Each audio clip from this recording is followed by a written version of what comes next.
सुब्रमण्यम स्वामी एक ऐसा नाम जो लगातार भाजपा में रहते हुए भाजपा के विरोध की बातें करते हैं। चर्चा में तब आए जब सुशांत सिंह मामले में उन्होंने कुछ ट्वीट्स किए, कुछ बातें कहीं, लेकिन जब उन्हें ये लग गया कि सुशांत सिंह राजपूत मामले में अब कुछ बचा नहीं है, अब लोगों के इमोशन के साथ नहीं खेल सकते, तो उन्होंने इस मामले में बात करना तक बंद कर दिया। एक ट्वीट करना तक मुनासिब नहीं समझा और उन्होंने जो एक माहौल बनाया था, उन्होंने एक कहा था एक शब्द, वो और उनके चेले जो लगातार कहते रहे छेड़ेंगे तो छोड़ेंगे नहीं, ऐसा कुछ लाइन था उनका कि छेड़ोगे तो छोड़ेंगे नहीं। अब कहाँ हैं आप लोग? क्यों नहीं छेड़ रहे हैं? क्यों नहीं छोड़ रहे हैं? बीच में आकर के सिर्फ और सिर्फ माहौल का फ़ायदा उठा करके ये लोग गायब हो गए। और सुब्रमण्यम स्वामी तो एक बड़ा नाम है।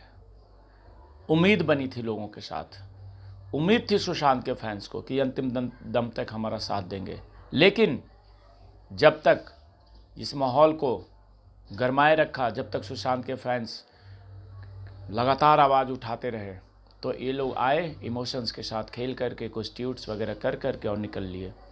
लेकिन जो वास्तव में रियल में जो फैंस हैं वो आज भी डटे हुए हैं, आज भी लड़ाई लड़ रहे हैं। और ये लड़ाई, मुझे उम्मीद है, मैं पूरी तरीके से जानता हूँ कि जब तक सुशांत को न्याय नहीं मिलेगा ये नहीं रुकेंगे, ये बिल्कुल बैकआउट नहीं करेंगे। बड़े लोग तो बैकआउट कर चुके हैं क्योंकि उन्हें सिर्फ मौके का फ़ायदा उठाना था। उन्होंने मौके का फ़ायदा उठाया और अपने आप निकल लिए। और मैं बात कर रहा था स्वामी जी के ऊपर। स्वामी जी जो भाजपा में रहते हुए भाजपा के विरोध की बातें करते हैं, हमेशा रोज़ाना कुछ ना कुछ बोलते रहते हैं। अब जो नई बात उन्होंने कह दी है कि मुद्दों से अगर भटकी भाजपा तो खुले तौर पे करूँगा आलोचना। उन्होंने भाजपा को जो एक मामला था उत्तराखंड के 51 मंदिरों को सरकारी नियंत्रण से मुक्त करने का, उस पर बोला है। मैं तो ये कहता हूँ कि मुद्दों की तो छोड़िए, आप सुशांत के मामले में आकर के बात करिए, आपको हम सपोर्ट करेंगे। आप सुशांत के लिए सड़क पे आइए, आप सुशांत के लिए न्याय की लड़ाई लड़िए। लेकिन आपने कभी भी सड़क पे आने की कोशिश नहीं करी।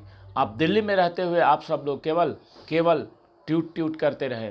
सड़क पे आइए, आपके साथ हम लोग पूरी तरीके से साथ हैं और इंसाफ की इस लड़ाई को बहुत दूर तक लेके चलिए। केवल ट्वीट करके किसी की आलोचना करना और किसी का सपोर्ट करना, ये कोई मतलब नहीं बनता है। हम तो कहते हैं कि हमें आपसे पूरी उम्मीद है, अभी भी उम्मीद है कि अभी भी अगर आप साथ आते हैं, अभी भी आप अगर सड़क पे आते हैं तो हम आपके साथ हैं।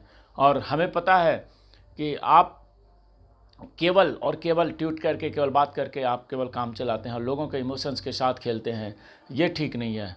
आ जाइए और चलते हैं, जहां आप कहेंगे वहां आपके साथ हम चलते हैं। लेकिन आइए, अभी भी आपका इंतज़ार है। इस तरीके से किसी भी विषय में आकर के मुद्दों के साथ खेलना और अपना फ़ायदा उठाना और उसके बाद फिर वापस हो जाना, ये ठीक बात नहीं है। तो थोड़ा इसका ध्यान रखें। जय हिंद।